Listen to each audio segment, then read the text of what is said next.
Cowboys insider Bobby Belt, who left the program yesterday and went out to the Dallas Cowboys mandatory minicamp in Frisco. Yeah, yesterday was, I don't know, when you go out there at minicamp, usually things kind of ratchet up a little bit. I was expecting, all right, we're going to see a little bit more team period stuff. It was sort of the same structure as OTAs, which Shotty had mentioned earlier. Look, OTAs or minicamp a lot of times is just OTAs, but they make you be here. But ultimately, yesterday, free from a little more of the highlights that we'd gotten used to. Not as flashy, but there were still a couple moments that I think were interesting. Little muted, but they were missing a few guys yesterday. Andrew Booth was not out there rotating at corner like he had been. Shamar James, the linebacker, was not there. Oso Digizua was not lined up at defensive tackle. He looked like he was doing some rehab work. So because of that, you got things like your two defensive tackles yesterday were Peyton Turner and Solomon Thomas with the first team. And those are two guys who are like 280 pounds and like classic Rod Marinelli style defensive tackles without anybody who's really going to stop the run. Dan Orlovsky's big concern. But the most interesting thing about this practice yesterday, before we get into some of the details, was the fact that the personnel really doesn't change on either side of the ball from these practices that I've seen so far. They'll rotate corners every now and then opposite Bland. They'll do, they obviously go to nickel versus base package on defense. But yesterday, the first team defense was the first team defense. They took every snap in the team period. The first team offense was the first team offense. Took every snap in team period. The first team offense was without Jake Ferguson. Jake Ferguson was not unavailable at practice. He was getting reps. He was getting reps with the second team. And he wasn't even getting all those reps. It was Brevin Spann-Ford started out the tight end reps with the first team. Then it was Luke Schoonmaker subbing in with the first team. And then when they would go two tight end packages, it was Brevin Spann-Ford and Luke Schoonmaker.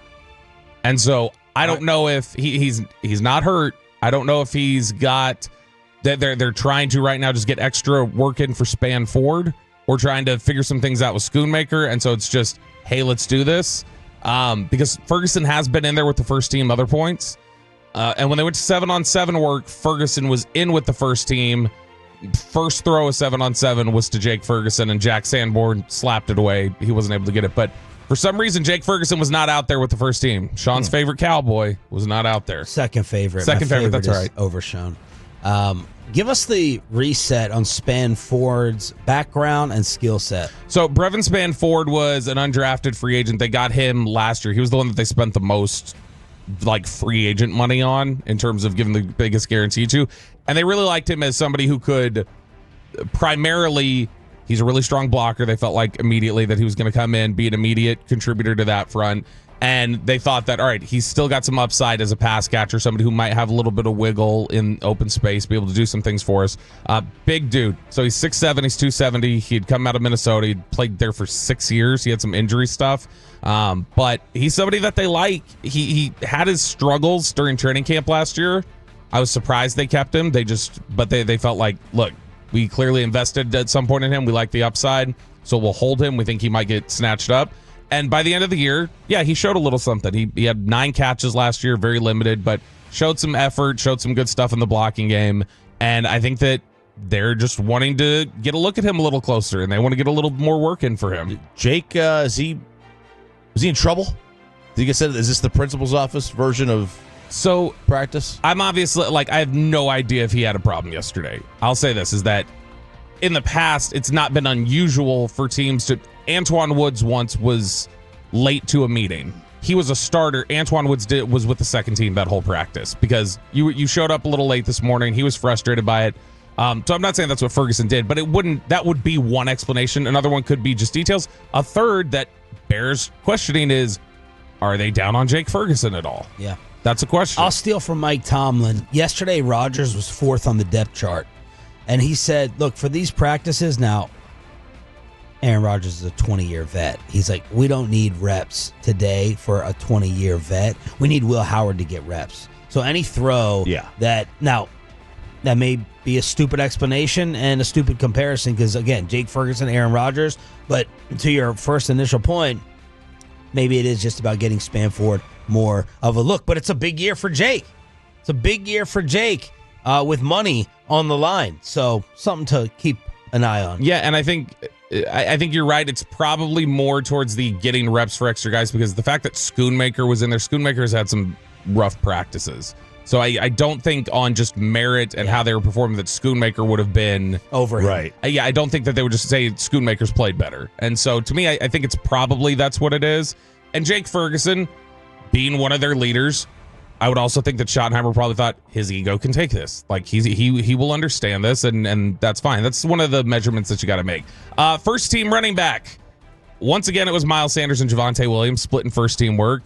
The one change that I saw anyway is that it was consistently Sanders taking the snaps with the first team the very first time each time they go out there. So the way this works is you'll get first team, second team, third team. I'm going to miss this year in Oxnard, here in Bones Fossil. Twos are up. But you'll go first team, second team, third team. They get their reps in, a few plays for each. So when the first team comes in, previously at practices had been Javonte Williams getting those very first reps before they started rotating with the first team. Now it's Miles Sanders getting them.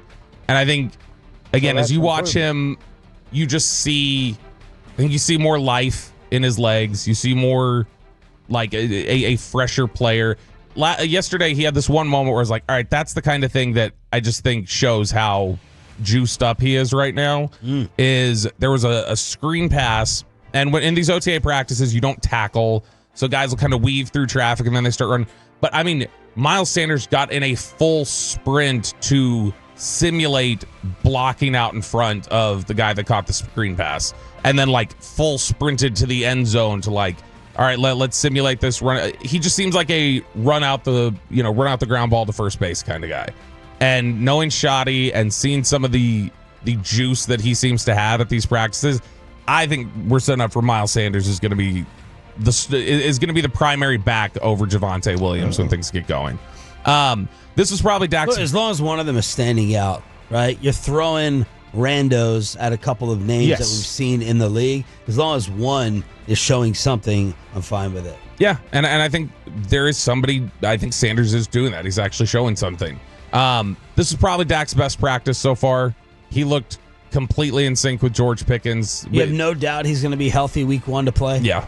I mean, obviously, barring a setback of some sort that may happen, but right now, the trajectory, he's going to play. He looked great with George Pickens. This was the second practice in a row where Pickens looked really, really good.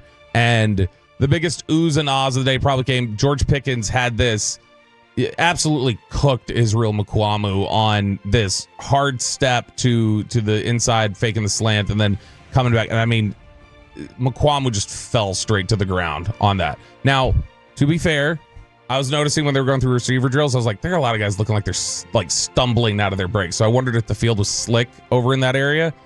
But regardless, he definitely had to quick react, stumbled, fell to the ground, but they were humming. The three-piece suits are not impressing Israel Mukuamu from one Tommy Yarish, DallasCowboys.com. Tommy recapped this play where Mukuamu fell down and got torched, and Israel responded to him on social media. Talk about how I've been locking up, too, since we started. First catch, I gave up on him. Don't do that, Tommy. ... So Israel Mukuamu is Twitter searching. Yeah, Izzy, I think he put it as lightly as he could have. I think a lot more people who are out there watching it would have described it more aggressively. In fact, I think that was Tommy being nice in his description of Tolo D said Jake is too busy planning his wedding. Look, and that's it. But he's got to perform. He's going to have an expensive wedding. That's been Peyton's issue lately. I think Dak yesterday, though, looked, like I said, as comfortable as I've seen him. He was pushing the ball downfield a little bit more. Had a nice pass connecting with Jonathan Mingo down the seam in 7-on-7. But a good day overall, I think, for the offense.